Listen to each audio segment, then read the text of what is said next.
Thanks for tuning in to Totally Not a Podcast, our new weekly show where we review each and every new Dragon Ball Daima episode.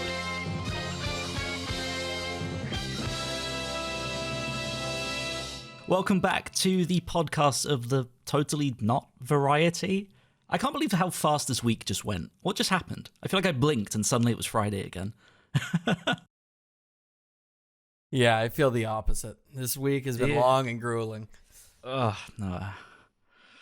Well, that's the thing. I feel like weeks go by for me faster when I'm doing stuff. I feel like weeks are so... Because I think back, right, to when Super was on the air, and I was still at university for most of it. And, like, let's be real, so much of uni is just lying down, doing fuck all between classes. And so I feel like the weeks between those episodes felt so long. Whereas now I'm, like, actually doing stuff, and it's like, it's flying by. Help.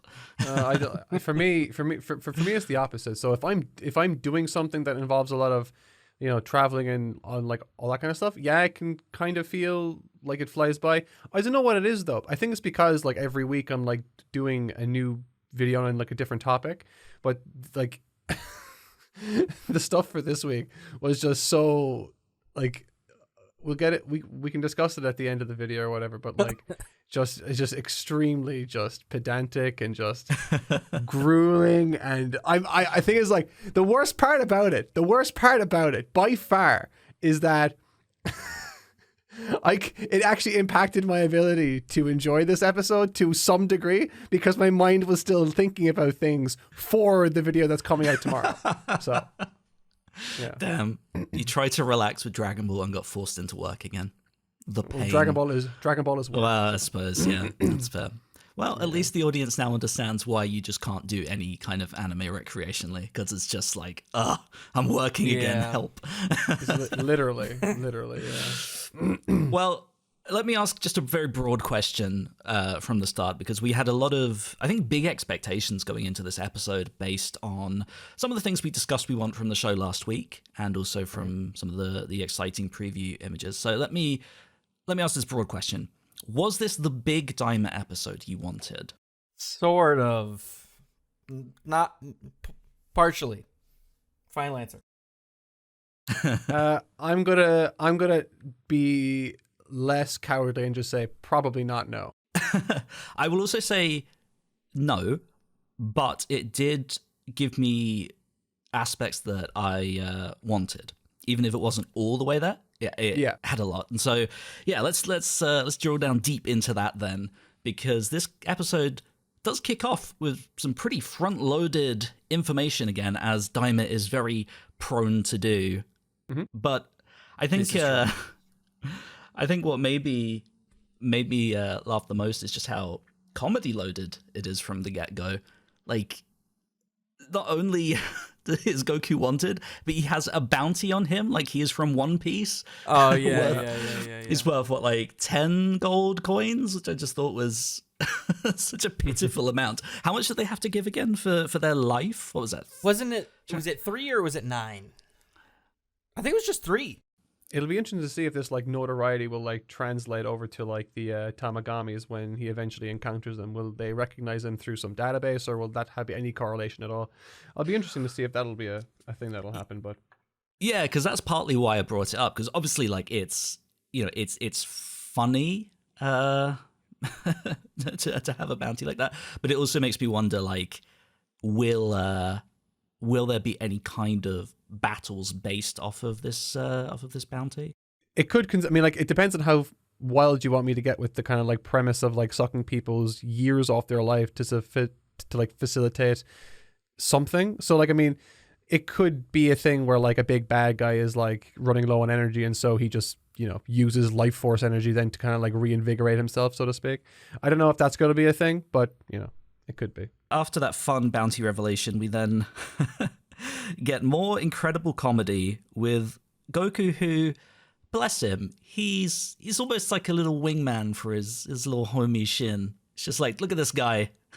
He's a god, It strikes me less as a wingman and more like he's like the attaché to a famous person, and he's stoked about it. He's of no note in the demon world, but he's like, check this guy out that I'm friends with. He's the top god in our universe. That's pretty sick. Yeah. Oh man, that stuff is so good. Yeah, and that's definitely like one aspect of Daima that I've just loved so much. The comedy, I think, has yet to fail me. I don't think there's been many, if any, jokes that I think have not landed for me just yet. I do think that like maybe Goku not being able to say Glorio's name was starting to get a little bit annoying. Hey, it was getting annoying for him too. Yeah, well, that's what I mean. Like, yeah. Yeah, until they acknowledged it this episode and like kind of added to the joke where it's like, okay, my guy, my name, please. Like, can we just sit you down and can you try and say it? Like, I think that's a nice way of following that joke up. Because yeah, like I think before this, I don't know if either of you felt this way, but I was slightly worried that, oh no, is this like one of those napkin jokes that Toriyama provided and then they just kind of repeat it endlessly? Like I think a good example of that was back in Super, where in Battle of Gods you obviously had that first, oh, Goku doesn't know how to introduce himself or use formal language, and then they just like ran that shit into the ground. And like at a certain point, no one was even reacting to it anymore. Like they just kept doing it. So for me, it was nice that this wasn't that. Obviously, it remains to be seen how that plays out from now on, but the fact that they've acknowledged it and you know they've made an extra joke of it is refreshing. Yeah, by it was far starting to get is that old maybe, but I don't know. The implication that Goku actually is doing it on purpose is really funny to me. Yeah, yeah, absolutely. I don't know. It's just a really funny concept in general. I wonder does it make Glorio insecure? That's kind of what I got from him here. It's like, you're doing this on purpose. I was like, so what if he is? He's like, he looks like he's like 6 years old. You know? So I mean, I don't know. It's not really like a tongue twister in Japanese, right? Glorio. I mean, I guess there's like Ro and Ri right next to each other. So you maybe, I don't know. I don't know. I do love the headcanon that like it's just Goku being an annoying gremlin on purpose. He's so annoying in this episode in the best way. Like I think everyone is starting to lose their mind near him. I mean, God, I laughed so hard when just out of nowhere, like I thought they were gonna do Goku's hungry again thing. Just out of nowhere, the guy's like, I need to poo. It's like, oh I my gotta God, take a shit. It's just like me. I think it's good as well that they kind of leaned into the silliness aspect for this episode specifically, because it's sort of the episode where Goku gets to flex how serious he can be. There was like an episode of there's a moment in this that reminded me of an episode of One Punch Man where I think it's Saitama versus Genos, and it's like, you know, Genos has a sort of preconceived, you know, idea of what he's capable of, and therefore how he stacks up relative to the rest of Hero Society. And I feel like Glorio had sort of a similar sense because he hasn't received much pushback as a character probably throughout all of his life. But there is a nice moment there as well where like Goku reminds him that I'm like, I might be this silly guy, but you know, there's levels to this. Yeah. You know, so that's a kind of a nice kind of contrast that happens when you lean into the silly for fairly serious moments to follow. I gotta say, I think, in my opinion at least, this is maybe the most like legitimate old school Toriyama feeling episode so far for me. Yeah. Because like his whole thing, especially comedy and just in general writing style, is all about subversion. Like that's the whole thing, is Toriyama just loves subverting whatever expectations you possibly have. It's literally why Goku loses the first Tenkaichi Budokai, because Toriyama didn't know what he wanted to do. He was like, I don't know how I'm going to end this. And then he got word through his editors and such that everybody was like, Goku's obviously going to win, right? And he was like, fuck you, he is, and then made him lose. He's all about subversion, and that's like all over this episode. Like, we'll get to it later, but they introduced this big scary Minotaur, and then absolutely nothing comes of it. Yeah, so that's what I was going to say. Like, I think one of the biggest distillations of that approach that he has is always in his design for like strong enemies. They always tend to get smaller the more powerful they are, Right. and so like you like almost take it as a rule that if some dude is this big hulking monster, he's probably quite shit and weak.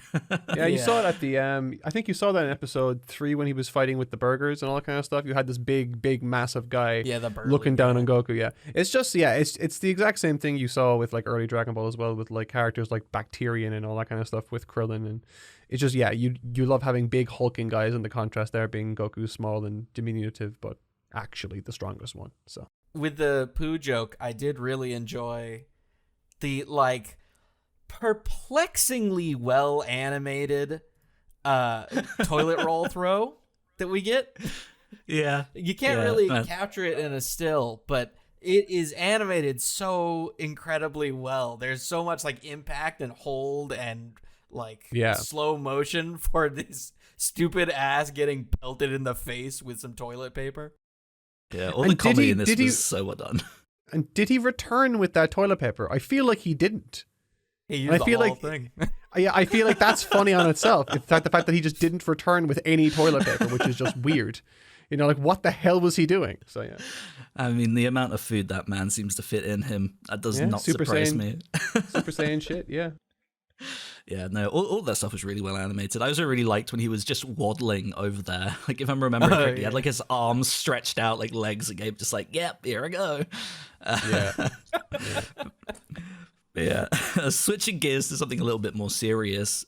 Something we were thinking about last week was, I wonder if Pansy has a collar, because she's been wearing the scarf the entire time that we've seen her, and it is revealed as the police roll up and interrogate them that she does indeed have a collar. And I think it was interesting to see some of the implications with this where the others didn't have collars, and that was okay. Shin and Glorio described themselves as being not from the third demon realm, so I guess the implications to take from that then is that the third demon realm is the one that are wearing collars. Right. The residents of the third world are the ones that are mandated to wear the collar. I don't know if I maybe missed something in the previous episodes, but I had been wondering, like, is it just this third world that's so subjugated, or is the second world going to be like that too? But I guess this answers that question. It's funny thinking about such a harsh like world identifier. Like, it'd be like if you travel to a new country or a new state in America and you're like, oh, this state, you know, they have license plates on the front and back, or they have different like types of IDs that they require. Except in this case, it's like, you don't have your all-powerful subjugation tracking device? That's weird. You must not be from here. It's so deeply dark, but in just it's Toriyama's own special way, where it never feels like too much, you know, for the world. Is it in this scene or is it another scene? I forget where it was, but it fucking, like, again, this is just like, okay, so like my mind is still in like, okay, looking for inconsistencies in the lore of Dragon Ball kind of thing. So like when Shin said, I think he was saying like Goku's like the strongest in the universe or something like that. And I was like, no, he's fucking not. Why would you ever say something like that? You should know that Beerus exists. What's wrong with you? So I'm just like, in my head, I'm always like, this is what I mean. Like, this is kind of what this will play a big role into why like I'm like not able to fully kind of lock into this episode, is because I'm constantly looking, okay, so what's does this check out whatever? Like, it's like literally I'm waiting for like the talky bits where they're talking about stuff that relates to something else that happened before, and just every time they open their mouth, I'm like, yeah, that checks out. Okay, what's next? No, but you see, listen, Shin was just bigging up my guy Goku as thanks for being bigged up earlier in the episode. I gotta step back just a tiny bit, back to the Glorio pronunciation joke getting old, because I've just seen an absolutely galaxy brain theory that I need to get you guys' take on. Okay. Which is, I don't even know if they definitely meant this. What if Goku keeps pronouncing it Golirio or whatever? What if that ends up getting paid off as a joke when Goku fuses with Glorio with the bugs? Actually, that'd be interesting. Actually, that would be like the one unique kind of aspect of that particular mechanic for fusion, because it might not have the same limitations where like people who are different sizes or different power levels can still fuse. So that could be interesting. Yeah. So that would check out. Yeah. Okay, but the real question here is, I mean, this episode confirms Goku has literal plastic hair. Yes. Will he keep his plastic hair for the fusion? Come on. These are the real questions. I have insider information that Yamamuro wrote that line, actually. You guys don't get it. His hair is literally plastic. That's why I drew it that way. Come on. It did look very plastic in that shot too, yeah. So yeah, I think like some of the most interesting lore in this is actually not new lore, but I think maybe for a lot of people who don't spend forever poring over decades worth of Toriyama interviews, the stuff about the birth of Kaioshin and the lack of gender and whatnot, that's actually not new. That is from an interview that Toriyama did, I believe 10 years ago. I believe it was 2014. That talks all about this stuff. It is so cool to see this illustrated. It's really cool. Yeah. But did anyone else notice Kami's spaceship? No, but I mean, yeah, it's pretty clearly right there, huh? Yeah, so I mean, like, it's probably is this... not literally his specific Hang on. model. Okay, so but Galaxy Brain, maybe right now, okay? Uh-huh. Maybe the cataclysm that the Namekians were escaping was actually from the demon realm, and that's where they were going away from. And something, I don't know, I feel like that spaceship there. Yeah, that spaceship there being like so the exact same as the one Kami used, that really stuck out to me. Like when was it that Kami was supposed to have come to Earth? Was it 1,000 years ago or something? I can't remember. I'm fairly sure that the cataclysm that they deal with is very specifically to Namek, labeled as happening on Namek, and that's also why the ecology is affected, because I think there's a line in the manga about like the whatever, I don't remember their name, but the types of trees that are on Namek. They're like, oh yeah, we used to have a bunch of those, but now there aren't so many because of the cataclysm. Yeah. But, you know, is this confirmation that the Namekians were from the second demon world? Maybe. I think so. I mean, you got lots of those little kind of did like we things. already know that explicitly or implicitly? I don't remember. I think it was to just be honest implied, but I also don't know for sure if that was definitely mentioned. But yeah, I mean, I think if anything, it's interesting to note because it at least shows how much that culture transferred over. Because I think like you look at a lot of the designs from the manga of that spaceship and of the housing and whatnot, and even with Piccolo and Superhero, yeah, it's got like it's actually in the Freezer arc on Namek, it's got almost like a futuristic edge to it, where like it kind of has all of these sort of like automated doors and like ribbed edges and stuff. Like it almost feels more ahead, which makes sense. So it's kind of cool to see that attention to detail, looking at the origin and seeing that it's kind of the same looking stuff, but it's also really pared back. Like it feels a lot more primitive. That's a really cool attention to detail, I think.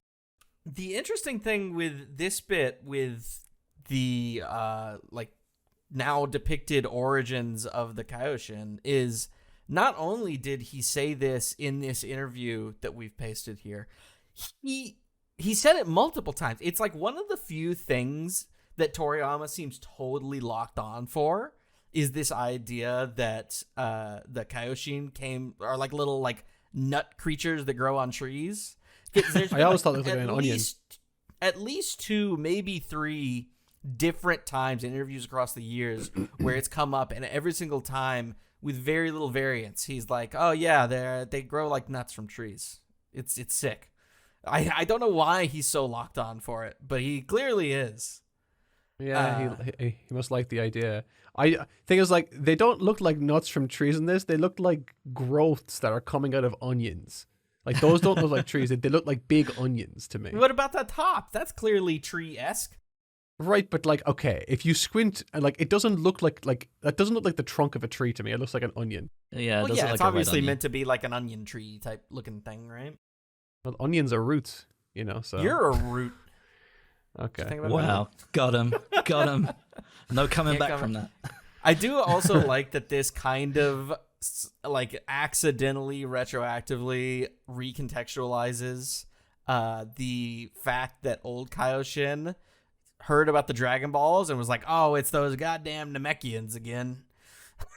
because we get that back in original Dragon Ball, and it just like at the time it's like just he's this all-knowing Kaioshin of old, so he would know everybody in the universe. But it's much funnier of an idea for me to imagine that he knows that because they're like the Kaioshin and the Namekians were like basically roommates in the second demon world for so long, and he's like, yeah, I know those assholes. They're always trying to wish things. We also get confirmation in the same conversation that Arinsu is also part of Shin's family. She is his sister and has apparently always been mad. A mad scientist, which... They're also saying, like, I think they're all, like, all the Glins are all gender neutral, that they aren't actually boys or girls, but he still refers to the her woke as, like, mind virus has gotten to Toriyama. Oh my god.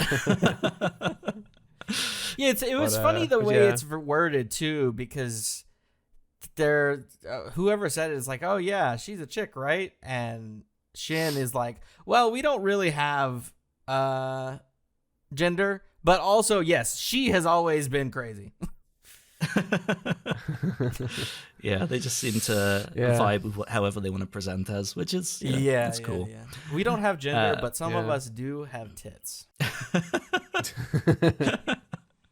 Yeah. After this big lore drop, we do head off into a cave where we learn that Goku doesn't shower still. Sometimes. He says he skipped it sometimes. He's just like me. Importantly. He's just like me. You skip showers, Mark? Oh yeah, I do. Wow, what a stinky nerd. It's okay. Well, like, this is the nature of my job, you see. I'm in the house all the time, and I only ever really leave to go to the gym. And when I come home, I'm just like back sitting down reading manga again. And usually I'm in a rush. So sometimes I'll like forget for like a couple days. But then a couple of days? Oh, what? What a stinky boy. Don't worry. Hey, look, if I am actually going outside, for anything, I will shower and clean myself all the time, just so you know. It's just, I'll like stop caring if I'm in my house. I'm going to start like getting a reputation for freaking out every single podcast about something Mark says. But the problem is he keeps saying crazy things. It's not my fault. Is that crazy though? I feel like skipping a shower for several days. Yeah. Okay, but listen, right? If you're at home and you're deep in a hole and you just can't be fucked to do anything else, sometimes the like days showers. go by a little bit. I like showers. It's just that like especially this week it was just so intense. Like there were 2 days this week where I worked from 7 a.m. until 11 p.m. and it was just absolutely killer. So yeah, there was just no time during the day. Otherwise, I would just had to stay up later. So yeah, just taking time for a shower sometimes in those circumstances is just I really didn't anticipate this podcast going down this road where. I don't. I do also want to say that I called Glorio being in some sort of cahoots with Dr. Arinsu or whatever. We're gonna have to check the tape on that one. I'm pretty sure you were suspect of that last week. I am 85% sure that I did call it. Anyone in the chat remember that? Because if they do, let us know, because I'm pretty sure I did call it. I'm pretty sure I call it. I know for a fact we got a super chat in the Q&A section that mentioned it. Yeah, but I remember the you super being chatter. Like, I don't really buy it. Yeah, I think you have rewritten history here for once. You've gotten so used to being right with your theories that I'm pretty sure that this was a viewer who said this. Yeah, because I remember going to bat for them and being like, actually, I think that this is the like most believable theory for him yet. We're skipping ahead a little bit, but it did get proven right. We see later on. We assume it's proven right. We assume. We don't know if he's telling the whole story or if he's telling Porky Pies. We don't know yet. He could be telling half-truths. He could be telling about Dr. and what Glorio half-truth is being told. Glorio could be lying or like telling a half-truth about his allyship or whatever with Dr. Arinsu or whatever. We don't know. I'm winding us all the way back, okay? Because I really want to talk about what happens in this cave, specifically what Pansy is doing, because I just think, I don't know why, but this was one of the funniest things in Daima for me, and I don't know why it tickled me so specifically, but everyone is so like serious, and then she just like curls up in her little demon sleeping bag, and to me that was fucking with the hilarious. Thing over it too, yeah. I actually think I totally missed this. Do you have a picture of it? Yeah. Well, here's her waking up with it, but there's like other shots where she's curled up sleeping in it, and it's very cute. So I got a question, right? In like a meta sense, because she's from the demon realm and she's sleeping in like a demon fucking sleeping bag thing. Is this like a human being sleeping in a human being sleeping bag? Maybe. I Like, mean, maybe. Because that, and like this would tell me that she's just an incredibly weird. Like if I saw someone rock up to like a sleepover thing and they open up their sleeping bag and it's just it's a human skinned sleeping bag, I'd be like, What if- you're fucking weird. Do you know what I mean? What if it's not like a literal demon? It's just like one of their animals, and it's basically the equivalent to like having a teddy bear sleeping bag or those like burrito sleeping bags. Like, it's just obviously their then food. that's chill. Yeah. Then that's chill. That's fine. I think this is a great merch idea. We just like scan your entire body and print you on a sleeping bag. Yeah. It's Especially like, the ones that like Daki zip Makura. all the way up to the top of the. It's like the top of the head. it's like saying what are they, Daki Makuras or whatever the hell? Like I forget, like the weird body pillow. Oh, the things, but body pillows. we take it one step further, and instead of it being a body pillow, you get to go inside the body pillow. So it's perfect. It sells itself. You can get inside Mark for the low price of $99.99. It'll smell like I do when I don't shower for 3 days. We do also get literal Goma merch. Yeah, this guy works In-universe so merch. fast. I love stuff like that personally. I love that kind of like bit of world building. I think it's really cute. I do also have to say, while we're in this campfire scene, other than the Minotaur subversion, this is the other place where I most acutely feel Toriyama vibes. Specifically, this whole end of the A section of the episode where Goku's asleep and everybody else, all the non-Goku characters, are just kind of like chatting by the campfire. Like, almost one-to-one reminds me of the campfire scene in Sandland, where they talk about like the old man's backstory, and then the old demon man kind of talks about some like history and stuff.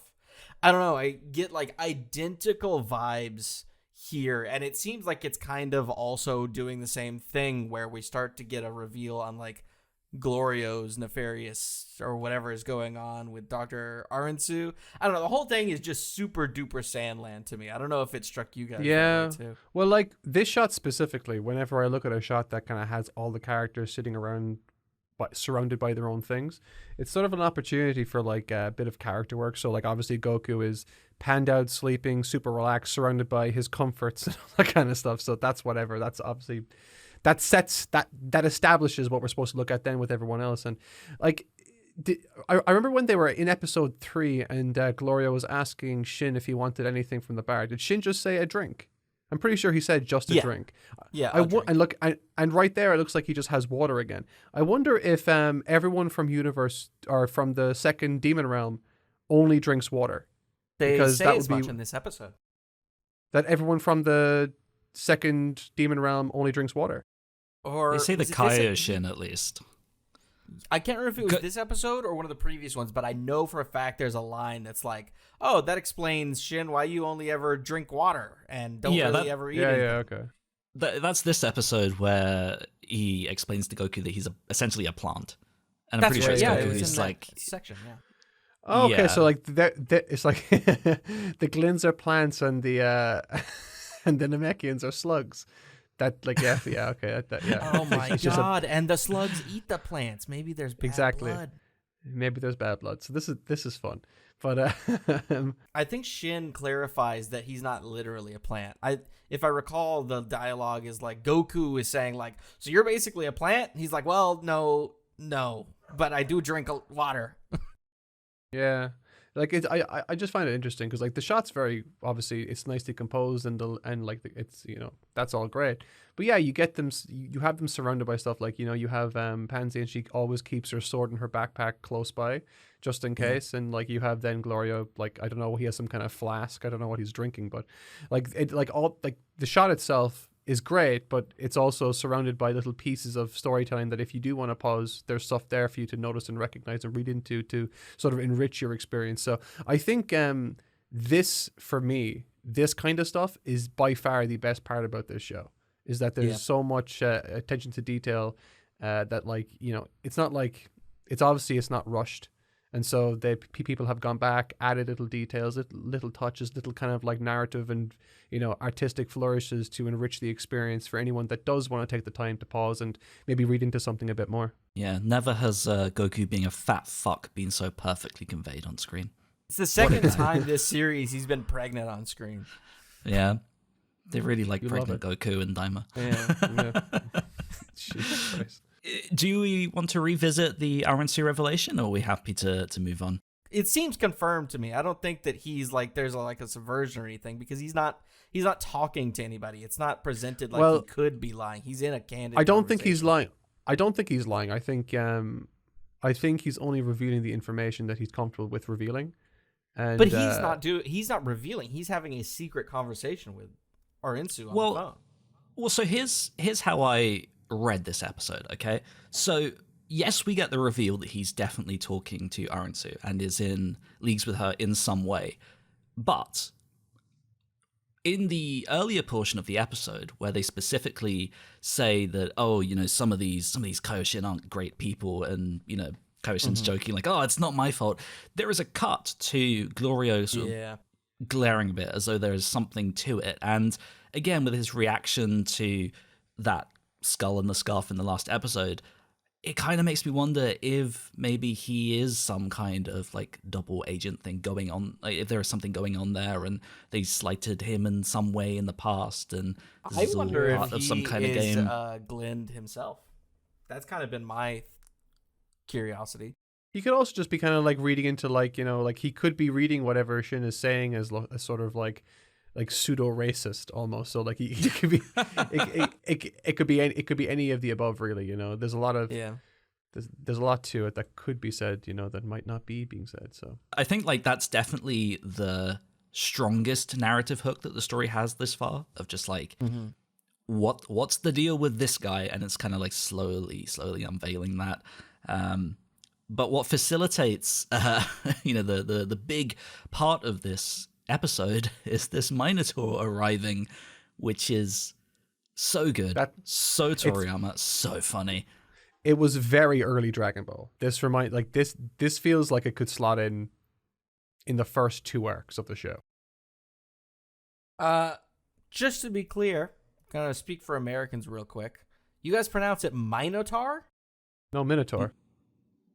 Oh, AJ said Minotaur. Do you guys? Is it a UK thing specifically?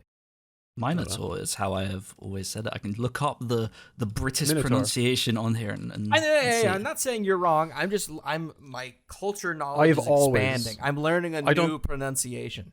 I don't think I've ever heard anyone say anything in Ireland other than Minotaur. So okay, I have looked it up on the Cambridge Dictionary, and UK is Minotaur. I'm not insane. Okay. It's just a regional thing. I believed you. I believed you. It was just new information for me. Yeah, but you made me paranoid. I'd been saying it wrong my entire life, and no, it's just a regional thing. We're okay. Always with the accents on this podcast. Yeah. We're learning. But yeah, this Minotaur, let's just say cow, is so good. Yeah, Goku is taking none of his shit. I do love that Goku. I mean, he just did the same thing with the big warp fish by calling him a goldfish. Yeah, and now this guy is just a cow. He's not bothered by any of these mystical creatures. They're just animals to him. Not just that, though. I mean, like, obviously, I think obviously it's paid off later, but the reason why he's so nonchalant about everything is sort of because he can afford to be. Like, he doesn't take anything seriously because he hasn't seen a reason to take anything seriously yet. So he's met people like this his entire life, and the people, he sees no reason to take it seriously because they've given him no reason to. He knows how strong this thing is, and he knows how strong he can be at this point in time. And even with all these nerfs that he's engaging with right now, he's still more than enough to deal with him. And we see that then with the next show. I do like, though, that this is like this was actually a pretty good subversion for me anyway, just because there's an element of what's the word? So like we've seen him in the OP of the series. Yeah. And thought, okay, this is going to be a substantial thing. He's going to be like the first checks and balance sort of thing of the entire series. And like, no, It's a complete subversion. He's just there to like, watch how much he would conceivably get his shit pushed in if he were to engage them with the energy that he approached them with initially. So for once not spoiled by the OP, but debated by the OP. Yeah. Were either of you also like slightly, at the very least, intrigued by how long we hold on this shot of him being angry? Like he has a whole conversation with Goku where there's like 6 different exchanges back and forth, but it's just this one shot of him like flexing and being angry for like 90 seconds straight. I don't know. It took. I kept waiting for it to cut back to Goku's dumb face. Yeah, I don't know. I didn't really have a super strong. It didn't leave a strong impression on me, but like I felt like a lot of his stuff now, apart from that one cut that was used in the OP, is animated specifically for gags. Like even his exit at the end of the episode, him like sort of like just backwards like that. Yeah. Just kind of, but like almost like a PNG image just being kind of flicked backwards, almost like he was in South Park. That's funny to me, but like, there wasn't like he wasn't like a character that left a strong or huge impression on me. He was just more of a point of contrast to facilitate what comes later. Yeah, I mean, winding back a sec, I do think you made quite a good point about why Goku is just like treating everything as a joke, because obviously we've mentioned how Daima is a video game so many times, and I almost feel like Goku so far is like the Superman video game problem, where like how do you put Superman in a game and not just have him like pummel everything in seconds, right? Yeah, it's kind of like that, and I he's way over-leveled. Yes, he's massively over-leveled, and I just love how nonchalant and cocky he is talking to Glorio. It's just like, no, my guy, like, come on now. Well, like, be real. But like, I mean, we do have to also put it into perspective, like, because like Goku has, like, in the same arc that he met what is the Lord of Lords, the Supreme Kai, he not only achieves a level in Super Saiyan 2 that is way above them that they could even believe or comprehend. He also reveals Super Saiyan 3, and like he didn't even really get to use that to the best of his abilities in that arc. So like you're talking about a guy who's like head and shoulders above everyone else that's around him, apart from Gohan. Actually, Gohan's technically the strongest in the series at this point, but even then, I mean, like it's all relative to what's surrounding him, because right now Goku, in this world at least at this point, is just surrounded by people that he knows are like effectively mooks, so that is funny to think about in the context of pre-Super, which is where we are, because at this point, like after Goku died to Cell, other than Buu as the single exception, Goku has existed in a state of being over-leveled permanently. Like, he came back to Earth, already Super Saiyan 3, outclassed Vegeta, had to hide it from him to even have a good fight. Meets the new god of everything, immediately just so much more powerful than him that it doesn't really matter. Beats Buu, and then now the very next thing he's experienced is still just being over-leveled. Yeah. He's not met Beerus or like been humbled at all post-Cell other than the existence of Buu.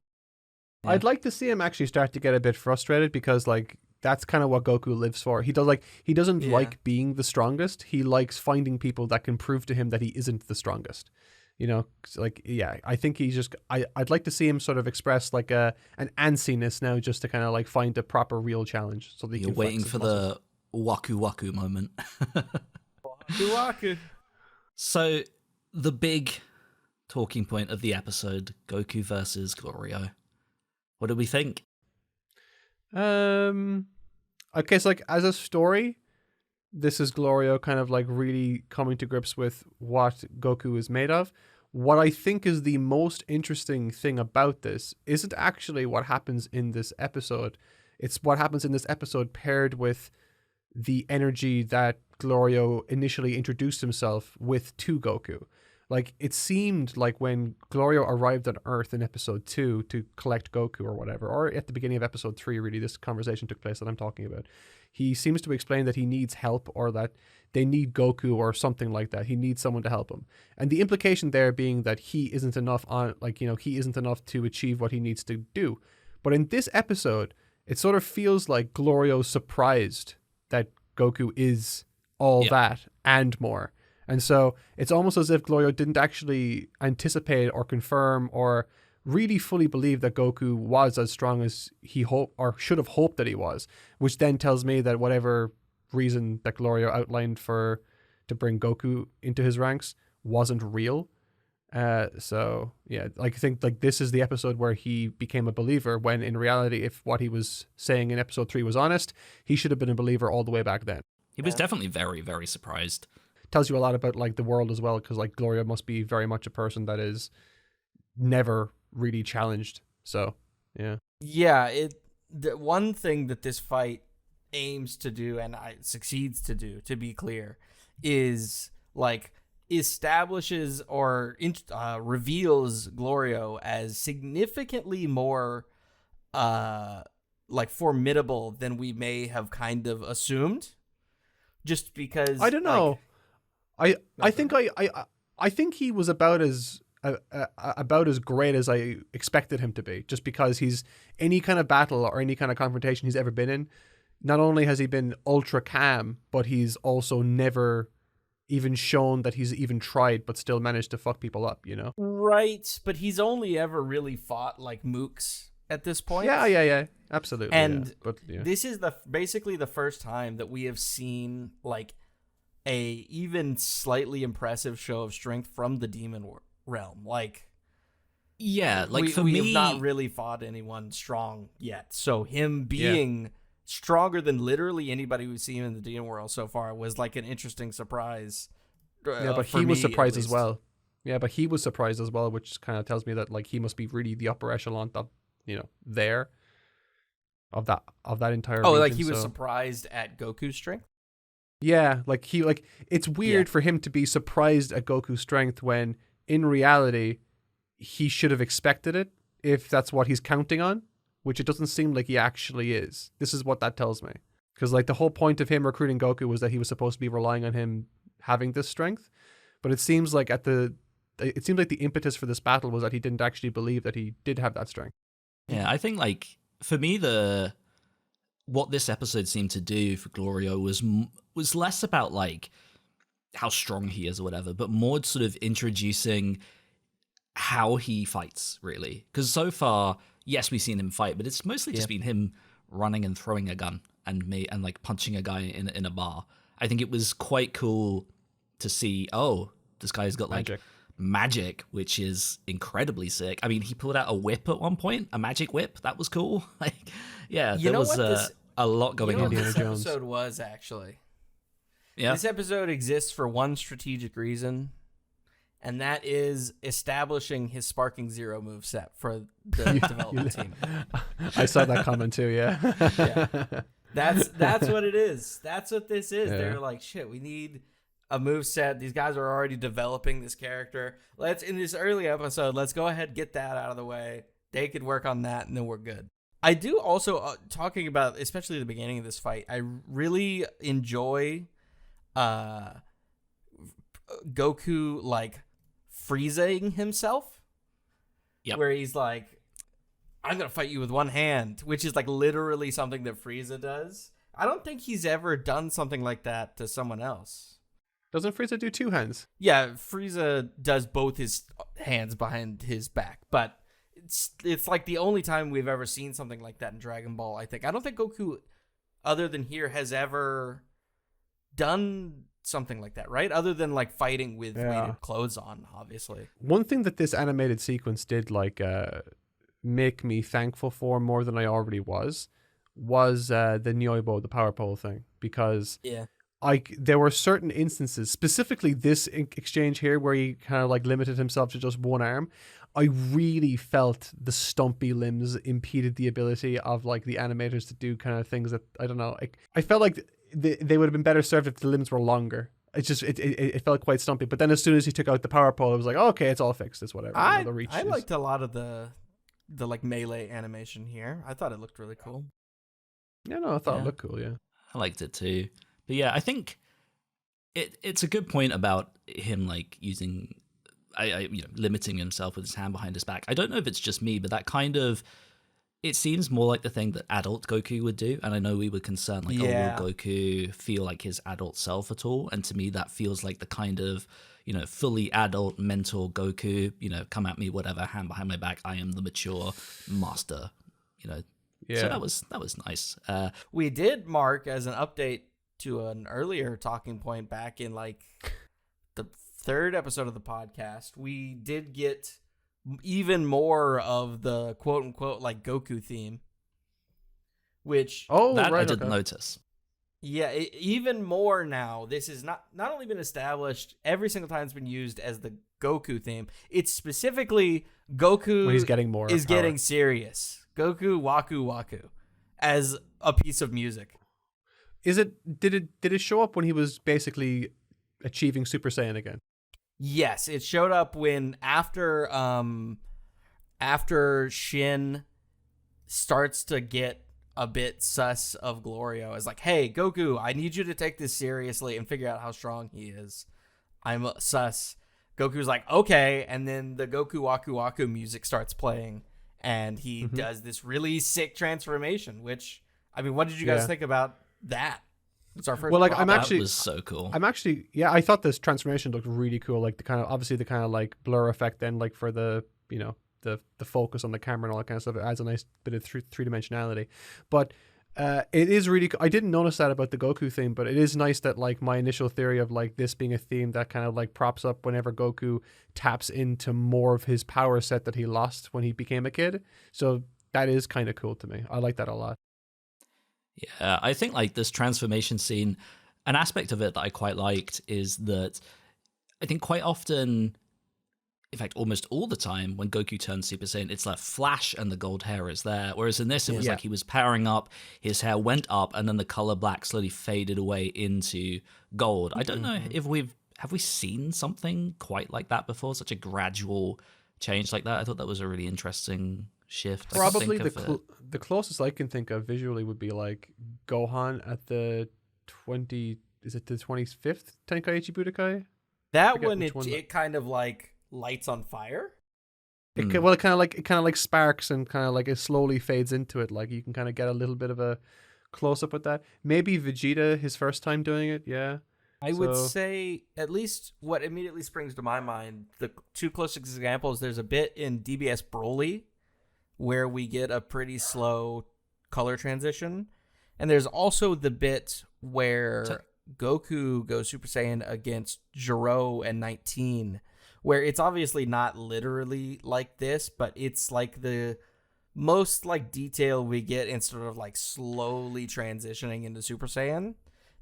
Just in general, this transformation kind of reminded me of that square off against Jiro stylistically and like pacing wise.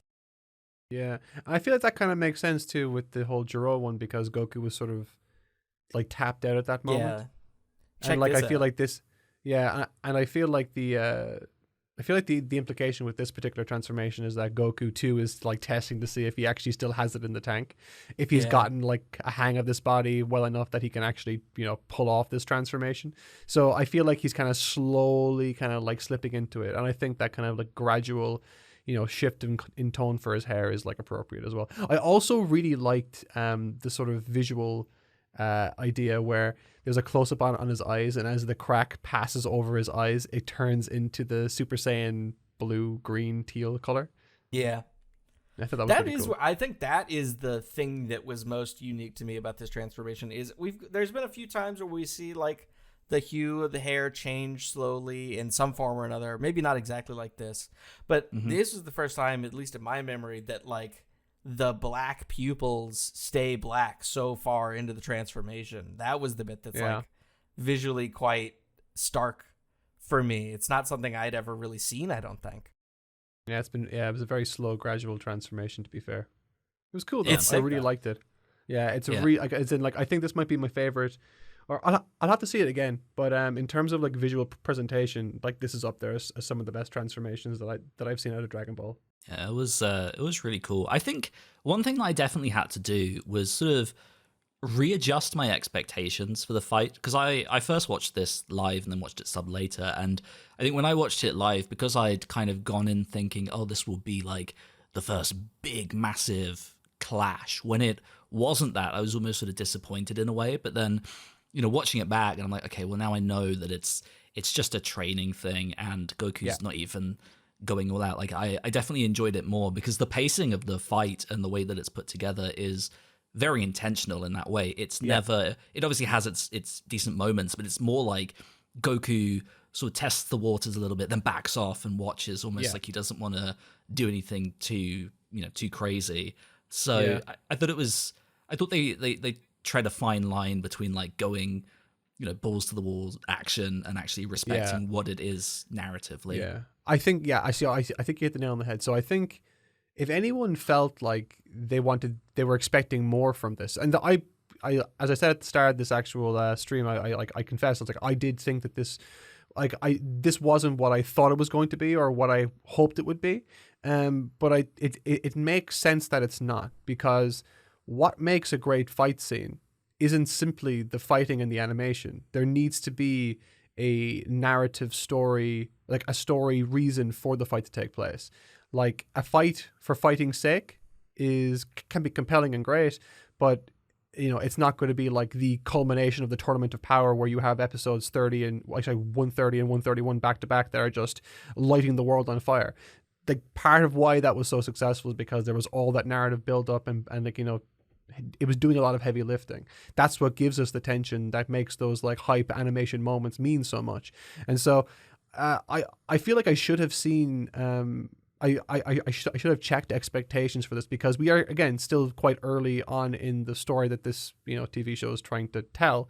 And so I suppose I was kind of going into it almost with expectations for like what like the finale of it would be like, when in actuality that's like a ridiculous standard to hold it for. I think for what it was for what it needed to be and for what it was trying to do, I actually think it overachieved. So yeah, if I had checked my if I had checked my I suppose what I was anticipating correctly, I would have come out with a much more favorable outlook. And I still really enjoyed the episode too. So yeah, if you think about, we talked about this last week, but if you think about this from Toei's perspective, we have some sort of an idea that like this was originally meant to be episode 5, and I think it's pretty easy to reason that they internally looked at this as like their redemption for Dragon Ball Super episode 5.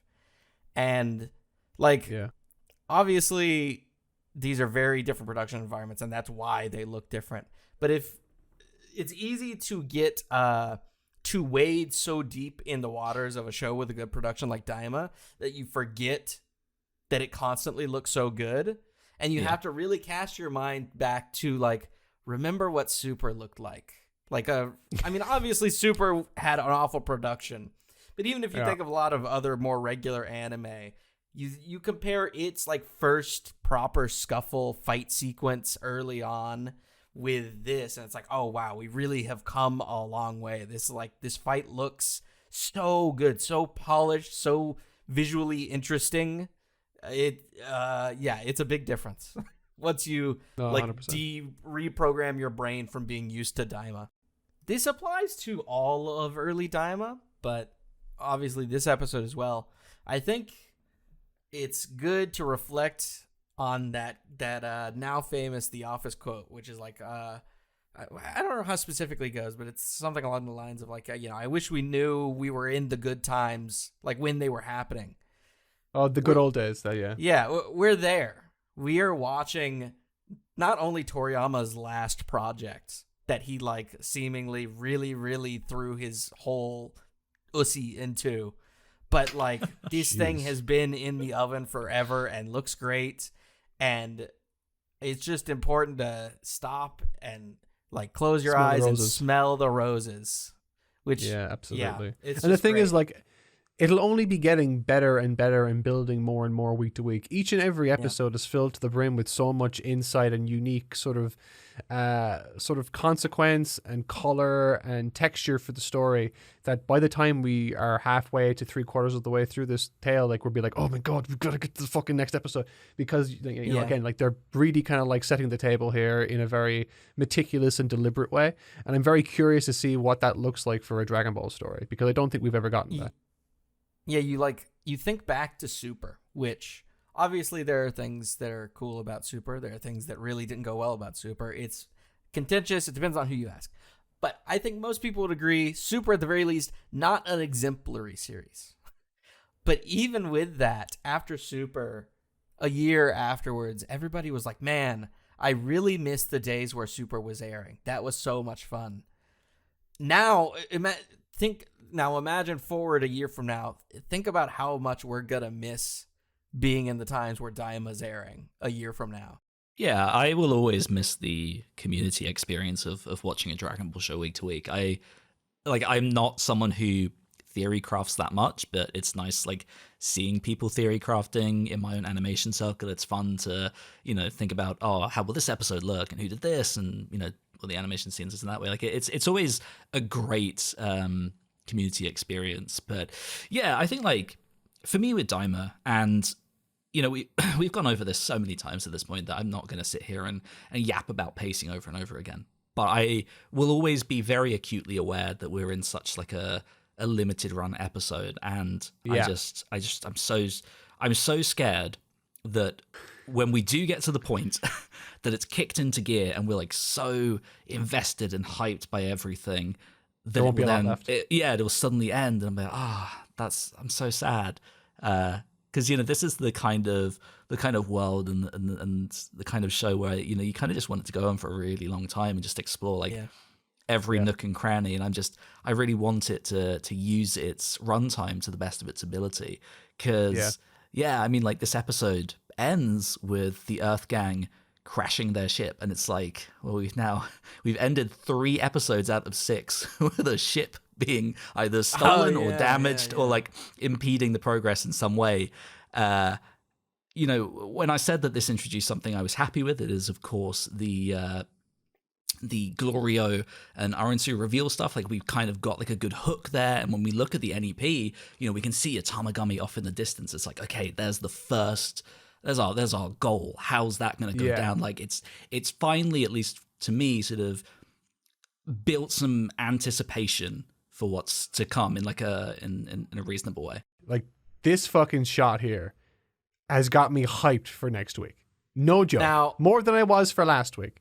I just want there to, like, I love the idea of there being like this kind of like thing standing off in the middle of this deserted area, and you're like, ooh, what the fuck is that thing? No, assuming it is the Tamagami, but yeah. That's definitely, we know that's a Tamagami. It's one of the designs that we've seen. And you can also see the Dragon Ball there. Obviously, this is literally a boss arena. I'm pretty sure I fought this guy in Dark Souls 3 at some point. Okay. But I think we all need to agree on something here and now. I think we need to make a group prediction about something here. Yep. Hit me. The episode's going to end with this shot, right? Yeah, absolutely. 100%. This is a next episode preview for minute 23 of episode 7, right? 100%. I didn't want to say it, but like, yeah, absolutely. I can't predict it going any other way. Maybe, do you know what? I'll actually make a bold prediction. This is minute 21. 21. Yeah, okay. This is maybe, this is like they see it, they walk up to it, and then they activate it, and then it ends. Yeah. That's what's going to happen. Yeah. I'm so curious as to what the next episode will fill time-wise. Like, yeah. Will it focus on the second, on the B plot that we've just ended this episode on? I hope so. Yeah. Because like one thing that I don't know if any of ye had the same feeling, but when they left without Bulma, I was like, no, she should go too. Well, and then the ship kind of crashed and went back down. Yeah. And then the ship crashed and went back down. I'm like, yes, you got to get your mechanic on board to help you in case anything goes wrong, because all you guys are fucked if it does. So like, yeah, I really want to see Bulma back in this kind of mix as well, because, like I don't want it to be like a fucking Namek situation where she just sits in a cave for like, 40 or 50 chapters. But like, right. Yeah, I would like to see her in the mix here somehow, because I think she would be a good personality to add. Also, it's great motivation for Vegeta. So, all right. Do we have any more thoughts on Dragon Ball Daima this week? Yeah, I mean, I think at least for me as a complete episode, I think this might have been my favorite so far. Not just because it had cool action in it, like Yeah. that certainly helps, but just from the perspective of like it was funny, it had lore, it added a story beat that I found compelling, and yeah, it also had cool action. Like it did the stuff that I've been wanting Daima to do basically this entire time. And so I hope that like from now we've shifted gears and, pedal to the to the metal. Let's go. All gas. No brakes. I kind of want to watch it again to know for certain, but it's When you're probably not gonna in land. retcon mind. My God, just stop. Yeah. Get back to me next week because I'll actually have a proper ranking then that I feel like I can stand by. Okay. Yeah. Tyson? Yeah, I was gonna disagree at first, but thinking about it, yeah, I think this is my favorite episode so far. I really love the Sandland vibes in the A part, and then the B part not only has really awesome action, which is great to see, and character art and boarding and composition and all that, but it importantly doesn't do the DBS Broly Dragon Ball Super thing where we have action, but there are absolutely no character beats inside of them. And it's just like story halts here for action sequence. Getting some more old school Toriyama, like character beats enveloping mid action again. Yeah, sends this to the top for me, I think. Look at us agreeing. We're all friends. True. Disgusting. I think it's time for the Q&A.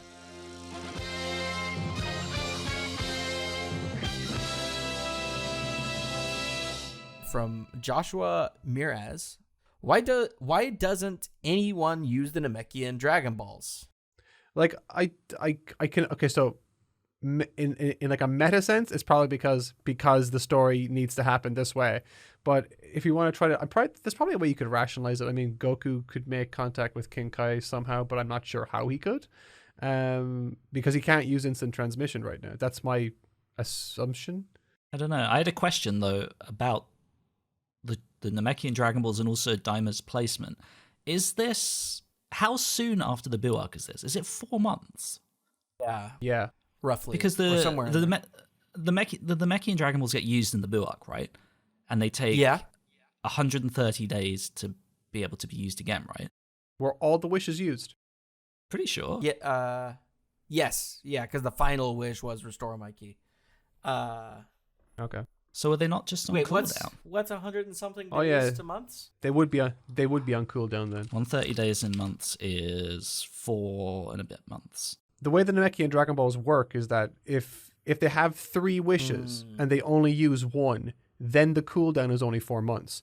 But if they use all 3 wishes, it's not like they can just gather the balls after 4 months and use 1 wish. They have to wait until the entire thing is ready to go again. So AJ would be right. The Namekian Dragon Balls are rocks right now. Yeah, either way, that has to be the answer because Kibito has Kai Kai. We've seen him use it.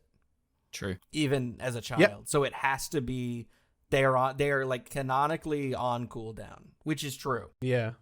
That Weird that to not actually would mention check that out. though. Yeah. Perhaps. It'd be hilarious though if they didn't think of that, but there actually is a legitimate to work. Yeah. Yeah, the that final just happened episode, to- they're like, oh yeah, those things. Whoops. Yeah, and the thing is, like, I wouldn't be surprised if they didn't know, because the only reason that I know is because I've been looking at Dragon Ball under this weird microscope for the last for the last 2 weeks that has just rotted my brain, and like I didn't remember this stipulation with the Namekian Dragon Balls, so I wouldn't be surprised if people who were writing this didn't remember it either. Yeah. So yeah, that is true. But I mean, it works. We at least don't have a plot hole, which is nice, I suppose. Yeah, the Namekian Dragon Balls are on cooldown at least for another 2/3 of a year. Yeah. And then there's like an urgency then, of course, with needing to recover Right. Dende. Because So we don't know how long he's going to be alive. so necessarily this whole adventure needs to happen then. Thank you for the question, Joshua. Let's see, what's the next one? Thomas, ? Says, I don't know if you guys talked about this since I just hopped in, but I feel like Goku not being able to say his name and ending up saying Glorio a lot is a teeny nod to them fusing. See? It'd be cool to see if that would happen. In fact, the next submission was from Niall Cole, who says, what if Glorio, parentheses Goku plus Glorio, what would they look like?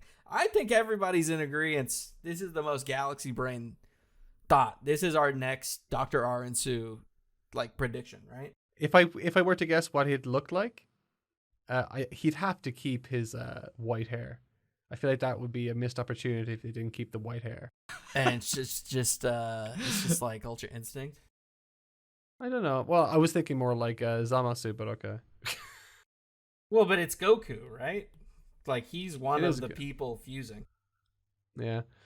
How would you do? Would he retain the demon ears? Oh, surely, right? Because then he's got to be demon passing.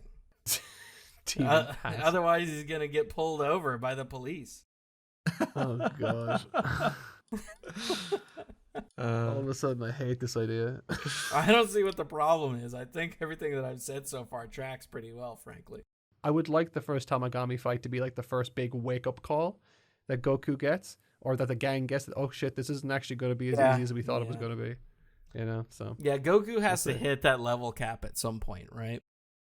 Yeah, he needs to have that check. He's rocking around with a Charmander. He went through Viridian Forest. It's been pretty easy, but fuck, he's got to run into Brock and Misty eventually. So we'll see how it goes. Mark's video game references, parentheses 1 of 3. Yeah, Mark's video game references dating back to 1998. So yeah, what do we get? Pokemon, Halo, Crash Bandicoot. Yeah, that's it. Those are the big 3 right now. Yeah, that's it. Just so that we can get, because we've got my opinion on this, we've got Mark's opinion on this. AJ, do you think that they're gonna pay off the Glorio joke with a fusion name? Glorio. I don't know, because what Goku is saying is it's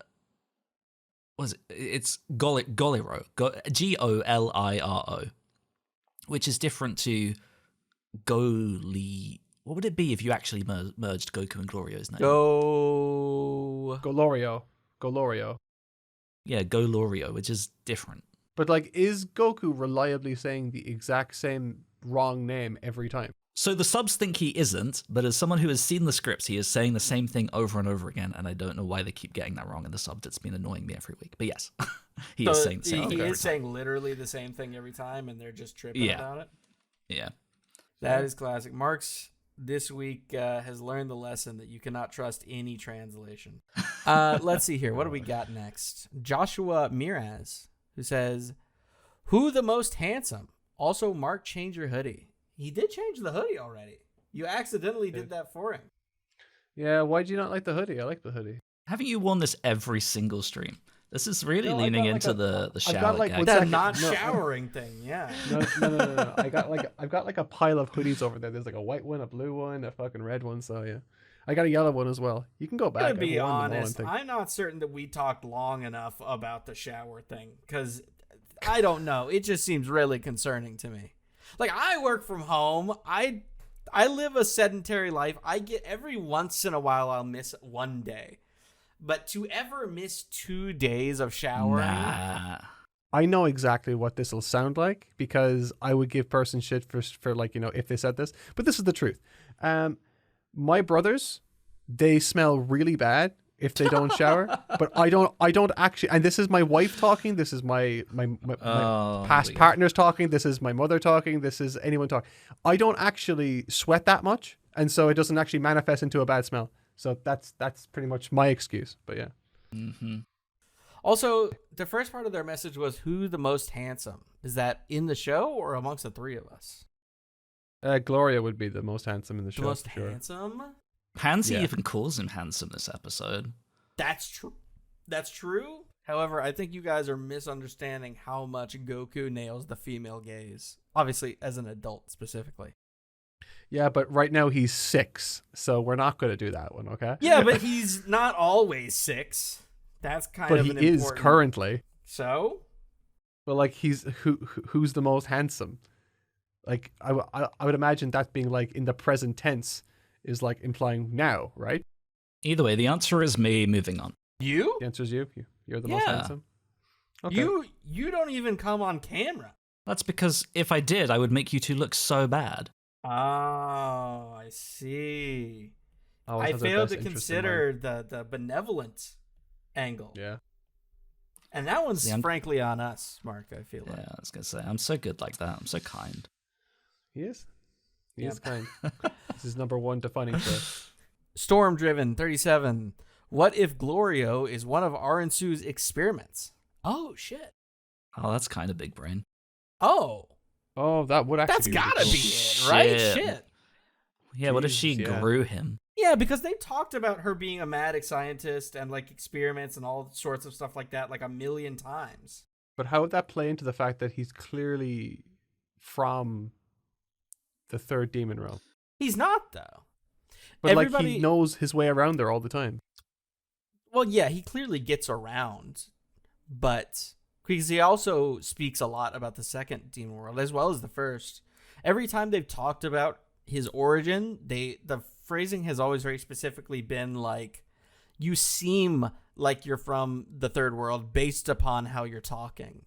Like, there's never been any like, "You look like one of those third world scum." True. We haven't really seen anyone in this environment that looks like him, so Yeah. if anything, he looks kind of like a glint, yeah. Yeah, that was my previous. I don't know. I think this is a very good theory. Yeah, I didn't think of that, to be honest. I buy Yeah, it. big fan of that. Yeah, that's a very, very Okay. good one. Okay. Maybe he should be on this podcast. True. Yeah. Replace me with him. That's a good idea. No, that's definitely a good prediction. I could definitely see. I could definitely not only see that coming, but see that happening. But it would actually feel like a substantial payoff that would make sense as well. I suppose the only thing that doesn't completely resolve is Glorio's relationship with the like little banner things with the blue flags. Well, I mean, it could still mean that like, well, to kind of marry our both of our ideas into this, it could be that he was raised in the third demon world by this character, and that was lost and then was picked up then later by Arensu. But it's hard to say, really. It's hard to make a call on this because we know so little about him anyway. Right. And like a lot of the information that we get from Glorio is either contextual based on episode 1, and he speaks very little about himself anyway. So it's just it is still it's still early days yet. It's hard to make a call because he doesn't really he holds his cards close to his chest. So We've got one from Oak who says, completely off topic, Gohan was trained by Piccolo and Kai's, making him have a demonic power. I assume referring to Beast, or maybe just in general. And it could be the ultimate power, like Gohan's ultimate mystic form or whatever could be demonic, and then just the Beast could be more of an extension of that, I guess. I don't know. So they go on to say, if I remember correctly, Beast was supposed to have pointy ears, like in its original Toriyama design. Do you think that'll play into Daima? Well, the eyebrows are pointed, so I mean, it could have pointy ears. I mean, to be honest, that would be really cool if that was true. So maybe. AJ? No. I feel like that's what Glorio was borrowed from. Mm. Just his design in general. Because it was said to have blue skin and white hair, right? Right. Yes, that is true. Okay. So I suspect that Toriyama was like, well, I'm going to use that for Glorio. Yeah. That'd be funny if that's actually true. I err on the side against this just because, not only because it's funny, but because it's the way the universe works. I really think we're just not going to see any Gohan in this series. I think he's just going to be somewhere over there for the entire time, and that's going to make American Gohan fans especially very upset. That's ridiculous, though. I think that is just so weird because, like, canonically, he's the strongest in the series right now. Yeah, yeah. It just doesn't make sense to not include him at all. Dude. Come on. Yeah, studying. Haven't you ever It's studied? actually, yeah, I have, and sometimes there are more important things, i.e., anything other than that. So I find it hard to weigh in because I'm just not someone who cares about Gohan very much. Like all throughout Super, so many people are like, oh, bring Gohan back, make him do the thing. Wow, they made him lame. I just don't care. I'm sorry, I've never cared. Well, like it's just more that like I liked Gohan when he had a story, but like it just feels like he has the same story over and over and over again, which is you got to remember to always be vigilant with your studies and with your training and like it was that line from Superhero that really pissed me off. It was like, oh, like Piccolo goes up like, why haven't you been training? And Gohan goes like, what, do you really think something bad's going to happen, Piccolo? Something bad always fucking happens. Look at your life. Holy shit, be ready. You have a child. You know, just like, yeah, that kind of stuff really bothers me. But, you know, that's just Gohan in a nutshell. First of all, AJ, I hope Vegeta doesn't do anything in Daima now. I'm rooting against Hey, Vegeta. how dare you? How dare you? You can't root against my character and say you don't care about him and not expect a clapback, frankly. I hope Vegeta arrives next episode, goes to fight the Tamagami, and gets instant KO'd and is out for the rest of the fight, or for the rest of the series. No. Vegeta will have his moment. It will be amazing, and you'll be sad because Gohan will not appear. That's true. I'm not sad. I'm a rare Gohan fan that is actually totally fine with him getting phased out and just being relegated to living a happy life, because I think that's how Toriyama stories work. I think characters get phased out. If they want, yeah, absolutely. If he like, I would prefer him to be phased out. But just for him to show up every now and again with the same story over and over again, that's annoying. 100%. Yeah. So like, I'm all for him getting like a new story that's compelling, but it needs to be compelling. The next question we have is from Joshua. Well, it's not really a question. Joshua Miraz says, Shin's face and more importantly, Vegeta squatting 250 pounds was so funny. I did enjoy him. Dude, Vegeta's squat was awful. Oh yeah, form not exactly great, right? Where did they? Yeah, terrible form. I like to think that like Popo is like has like a like proper like weight set as well. I don't know why there's like a weight set up in the lookout, but you know there is. Milk Product says, love your work. Been following since DVS times. Take a look at Glorio's attack frame by frame. It's the same shape as Gohan's Bakanko Sapo. Coincidence? Did you say the Makanko Sapo? Yeah. Isn't it the Makanko Sapo? You just said the same thing twice. Well, no, but I put like emphasis on a different part that made the entire word sound different to me. It doesn't matter. Look. Okay, we're only going to stop for a second here. Mark loves going, how dare you question my pronunciation? I am Irish. I shouldn't be expected to pronounce things. And then this is the second. He did it last week too. He was like, isn't that technically pronounced a different way? Hey, You're not allowed to dismiss pronunciation ever again. Hang on. Are we not going to be holding each other up to the same standard? I thought we were. But if you want me to put the kid gloves on for you, I can do that too. You know, so it's up to you, really. You know? How is it pronounced? I always thought it was the Makanko Sapo. Sa. I just don't like, know for sure the Sa and the Po bit. It's Makanko Sapo, but like it sounds like you're saying Makanko Sapo, which is kind of putting an overemphasis on one syllable, which isn't what Japanese people do, I guess. I don't know. AJ, have you watched Dragon Ball enough to weigh on this with some level of certainty? Well, it's Japanese, so it would be evenly said. It's the extensions are on the O and the two O's, Makanko Sapo. Well, see, AJ just said it like I did, right? Or am I going crazy? I might be. Well, if you asked me to say it, it'd be like, oh, Piccolo used the Makanko Sapo this episode, or Makanko. Yeah, I guess I would say it's like Mark then. Yeah. And I was right again. Anyway, moving on. Well, look, it doesn't matter because we're just going to call it the Light of Death. Yeah, dude, the Light of Death. Hell yeah, that's such a unnecessarily metal name. It's not accurate at all. I always really liked. I really liked Herms's translation of it, which was Demon Drill Cannon, which I thought was fucking sick. That's sick. That is sick. Because the literal translation is demons penetrating light gun or something. Yeah. So Demon Drill is, fucking cool. Yeah. That is cool. What was the question? The original question was Glorio's big attack move that he does, the shape is the same as Gohan's Makanko Sapo, or Sapo, if you will. I mean, it would make sense that there would be some crossover in terms of, Demons. I suppose, demon properties and attacks. So I'd be interested. I'm very curious to see what sort of battles they'll look like in the Demon World 2, the second one, just to see if there's any, because that's one that we have most correlative with our Universe 7, right? With Shin and Piccolo and the Namekians and all that kind of stuff. So it'd be interesting to see what kind of shape it takes. I just want to see more quote unquote magic, because the introduction of like magic versus ki has definitely been a like background element that has like piqued my interest.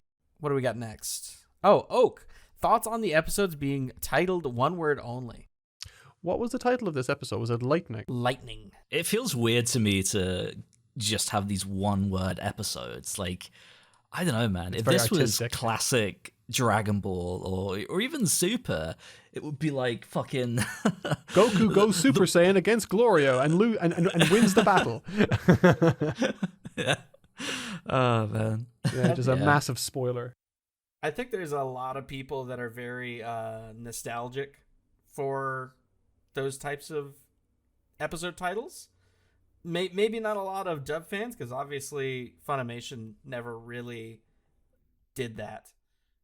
I personally am actually glad that we're doing like away with that, at least for Daima, partially because it just continues to like contribute to the like unique aesthetic that Daima has going, and partially just because very artsy. From a practicality standpoint, my God, it's so much easier to remember episode 6 Lightning than it is to remember episode 30, the climactic bout, Goku and Jiren fist or whatever. Like, it's just so much easier. It's quite a different show, Tyson. That was a different thing that I read in my head. Out of curiosity, I know some shows do this, like they kind of like show their episode titles in advance. Do we actually know what future episodes titles are going to be? Nope, Daima has been absent from every single magazine. I mean, like, it's weird to obviously not have like the narrated recaps and the, hey, it's me, Goku, next time on Dragon Ball Daima, and here's 30 seconds of whatever. Like, I certainly miss that, but it does mean that the episodes are longer. Yeah, true. Yeah. True. Yeah, the next episode previews are only like fucking 3 or 4 seconds. Yeah, they're very short. So we do gain that in episode time.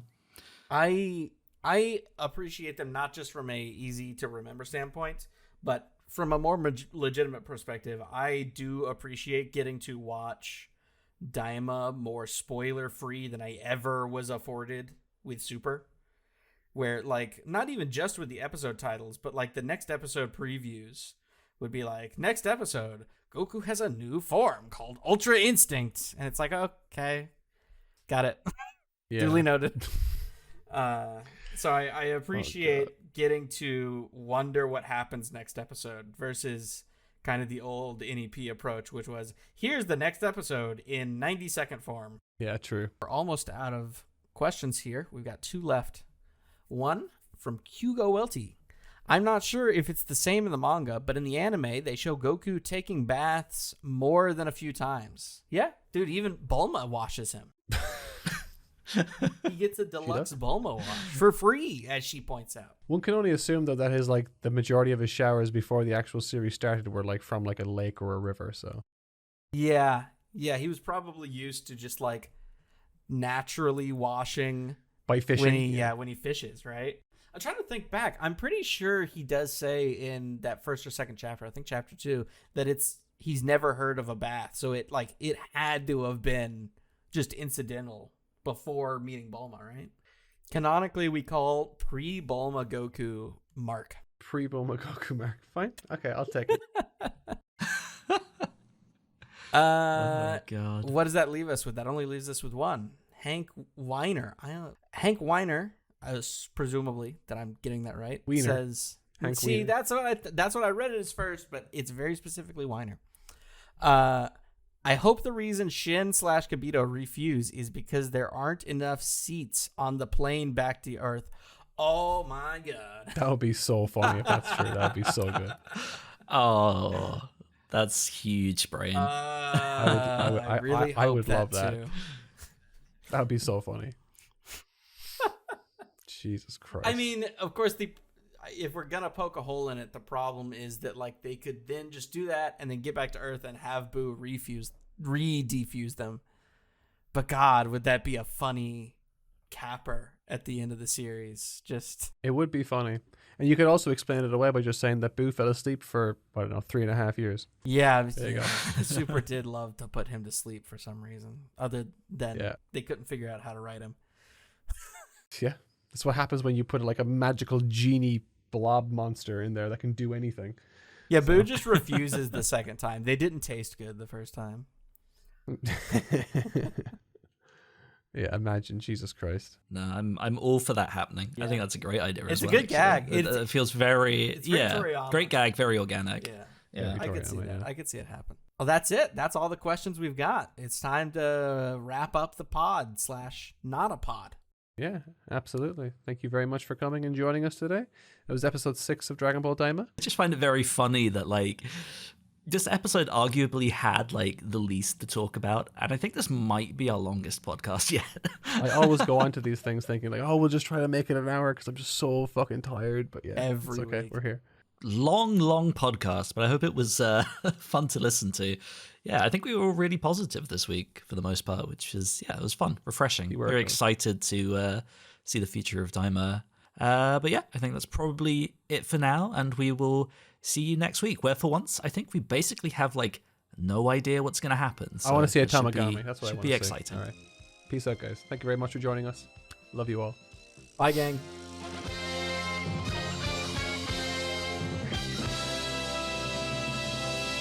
If you enjoyed this and would like to tune in live, be sure to head over to Totally Not Mark's main channel, where we live stream this podcast at 8 p.m. UK time. That's 2 p.m. Central every single week until the end of Daima. Thanks for listening, and we'll see you next time.